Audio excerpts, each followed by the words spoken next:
بسم الله الرحمن الرحيم سو دhowaada channelka Mohanas subscribe ta ayaan u balana maanta say balanteena casharkeenu wuxuu ku saabsan yahay pneumonia mise waxa loo yaqaan kolbaariyada hadii aan u gudugalo casharkeena pneumonia waxa loo yaqaan mise kolbaariyada waxa loo yaqaano this is the inflammation of the lung parenchyma caused by microorganisms macnaheedu waxay tahay kani waa caabuq ku dhaco kiishashka hawada mise sanbabada ee kiishashka hawada waxaana keena caabuqa microorganisms ilma aragtada ayaa keento ilma aragtada oo kala ah bakteeriyada viruska iyo fungi-gaba waxaan u dhaadhici doonaa insha Allah pneumonia imise u qaybsantaa mise imisa loo kala bixiyaa afar ayaan u qaybinaynaa oo mid ugu horeysa ay tahay community acquired pneumonia laga dhex qaado mise laga dhex helo bulshada dhexdeeda guryaha isku dhadhow waxyaalaha dhan mise bulshada dhexdeeda laga qaado waxa la yiraahdaa community acquired pneumonia waxa noo xiga hospital acquired pneumonia mise loo yaqaan nosocomial pneumonia waa kolbaariyo laga qaado isbitaalada gudahooda inta badan waxay bukaanada ku dhacdaa 48 saacadood after admission marka qofka isbitaalka uu joogo wax ka badan 48 saacadood mise 2 maalmood wax ka badan waxa la yiraahdaa hospital acquired pneumonia mise nosocomial pneumonia midda saddexaad waxa la yiraahdaa pneumonia in the immunocompromised host oo macnaheedu ay tahay kolbaariyada ku dhacda dadka uu difaacooda liito qofkii inuu difaaciisa liito waxa keeni karo inuu qabo xanuunada sida HIV/AIDS-ka waxa keeni karo kansarka kala duwan ee dadka ku dhaco waxa keeni karo dadka markay ay gubtaan mise ay qabaan congenital diseases waxyaalaha dhan dadka uu difaacooda liito mise qaata dawooyinka kala duwanba waxa kale oo mid afraad waxa weeyaan aspiration pneumonia waa kolbaari ka timaado qofka markay wax ku fakadaan mise ay wax ku margadaan waxa iyagana ay u dhaadhacaan sanbabadiisa marka meesha caabuq baa ka dhalan karo waxa la yiraahdaa aspiration pneumonia waa qofkii oo sanbabadiisa ay u dhaadhaceen waxyaalo foreign material ama foreign body ay u dhaadhaceen ama wax dibadda ka yimaada in jirka aan qayb ka ahayn waxaan u gudbaynaa risk factors qofka maxaa khatar u geliyo inuu kolbaari qaado maxaa qofka khatar u geliyo inuu pneumonia mise kolbaari qaado waxa ugu horeeya waxa weeyaan immunocompromised patients bukaanada uu difaacooda liito tusaale bukaanada HIV-ga qabaan bukaanada kansarka qabaan waxa kale oo keeni karo qofka antibiotic therapy-ga ama broad spectrum antibiotic dadka qaato waxa way difaacooda hoos buu u dhacayaa dadka qaataan daawooyinka corticosteroids-ka miska caabuqa looga talagalay sidii prednisolone-ka camal muddo dheer qofka markuu qaadanayo qofka difaaciisa hoos buu u dhagayaa qofka maxaa kale oo khatar u gelin kara smoking sigaar cabidda sidee difaac hoos ugu dhigtaa sigaar cabidda waxay yareynaysaa unugyada serious cells la yiraahdo kuwaas oo soo saara mucuska ama mucus clearance sameeyo maxaan ku dhahay mucuska soo saara ayay yareynaysaa marka waxay hoos u dhigtaa macrophage activity-ga difaaca maxaan ku dhahay sanbabada gudahooda number 2 waxay sameynaysaa smoking waxay yareynaysaa ciliary activity-ga ama unugyada loo yaqaan ciliated cells-ga shaqadooda maxaan ku dhahay clearance ay soo qaadi lahaayeen mucuska ama diifka waxyaalaha bay hoos u dhigaysaa number 3 waxa weeyaan depressed cough reflex qofka markay wax ka qalbiyiin qufaciisa qofka haduusan si fiican u qufici karin murqihii mise neermihii jirka ay wax ka qaldan yihiin haddii ay wax ku fakadaan awood ma laha cough reflex ma laha qofka awood uu ku qufaco oo wuxuu ku fakanayo iskaga difaaco ma laha marka sidaa darteed wuxuu khatar u gelayaa inay ku dhacdo aspiration pneumonia mise ay wax ku fakadaan marka kadib uu qofkii kolbaari qaado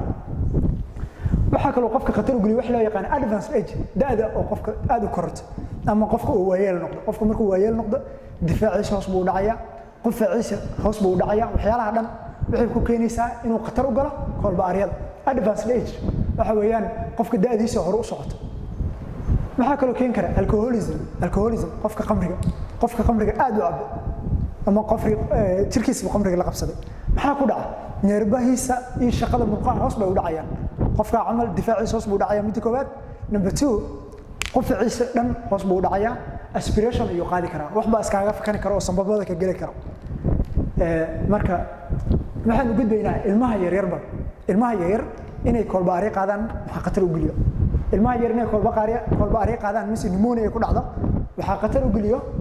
bacterial or viral URTI cunuga marka uu qaado upper respiratory tract infection infection ku dhaca hawo-mareenka sare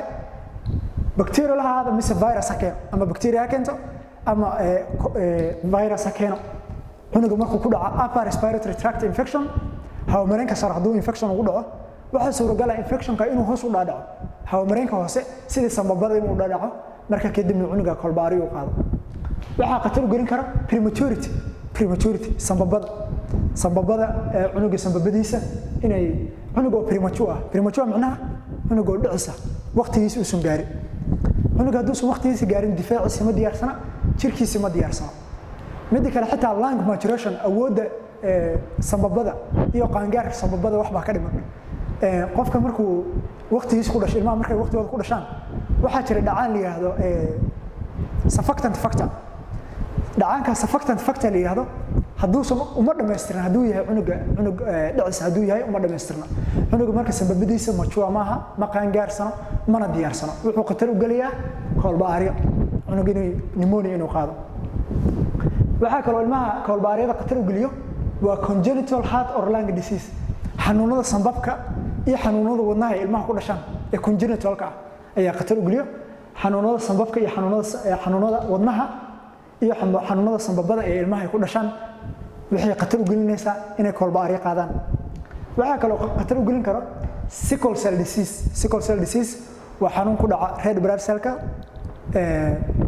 oo qaab dhismeedka red blood cell-ka ay wax ka qaldan yihiin waa sickle shape marka sidaa darteed waxay khatar u geliyaan kolbaari ay khatar u geliyaan marka waa risk factor intaa waa ka gudbaynaa waxaan u gudbaynaa clinical manifestations waa maxay calaamadaha lagu yaqaano kolbaariyada waa maxay calaamadaha kolbaariyada lagu yaqaano waxa kamid ah sudden onset of chills qofka qarqaryo ayaa ku soo boodayso fever qandhana waa lagu yaqaanaa oo qandha ayuu dareemayaa qofka dyspnea qofka naqaska ayaa dhibaya cough uu qufacayaa qofka marmarka qaar waxaa laga yaabaa inuu qufaca xaaqo wato marmarka qaarna xaaqo inuusan wadanin baa suuragal ah fatigue uu daalaya qofka daal buu dareemayaa nasal congestion wuxuu dareemayaa cabur qofka inuu caburin yahay sanka uu buuxo sanbooda inay buuxaan cabur buu dareemayaa qofka waxaa kaloo jira cyanosis in severe cases in qofka jirkiisa laga dareemo inuu qaybaha jirka ay bulu noqdeen tusaale ilmaha camal waxaa laga dareemi karaa gacmaha iyo lugaha waa marka ay cyanosiska ay yar tahay laba ay u kala baxdaa seedaba cyanosis haddaa maqashid qofka jirkiisa baa bulu isku bedelaya sababtu jirka bulu iskugu bedelayna waxa weeyaan oxygenka ayaa ku yar waxaa ku batay carbon dioxide ee jirkiisa ku badatay sidaa darteed jirkiisa bulu isku bedelaya cyanosiska laba ay u kala baxdaa waa mid peripheral cyanosis la yiraahdo iyo mid central cyanosis la yiraahdo peripheral cyanosis waxaa laga dareemaa gacmaha iyo lugaha central cyanosis waxaa laga dareemaa bishimaha iyo carabka marka central cyanosis waa khatar waa mid ugu dambaysa way cyanosis sideeda qofka waxaa laga helaa markii heerka ugu dambaysa waa severe aad bay u daranta qofka kolbaariyada haysa marka halka ayaan ugu gudbaynaa waxaan ugu gudbaynaa management sidee loo dabiibi karaa qofka qabo kolbaariyada qofka qaba sidee loo dabiibi karaa waxaa loo dabiibi karaa administer oxygen baa la siin karaa hadduu qabo hypoxemia waa haddii level oxygen ku yar yahay qofka marka hore waa in loo sameeyaa pulse oximetry waa in la fiiriyaa oo la ogaadaa macnaha qiyaas inta oxygen saturation-ka intuu dhan yahay marka oxygen baa la siinayaa qofka hadduu oxygenka jirkiisa ku yar yahay waxaa kaloo loo sameynayaa antibiotic therapy antibiotic baa qofka la siinayaa haddii aad u severe haddii ay tahay waxaa la siinayaa daawo ceftriaxone la yiraahdo 1 gram BD ayaa loo siin karaa 2 waqti waxaa siin kartaa amoxicillin kaniini ah baa siin kartaa haddii ay yar tahay kolbaariyada moderate-kana waxaa siin kartaa qofka X-pen benzalpenicillin iyo gentamicin baa iskugu dari kartaa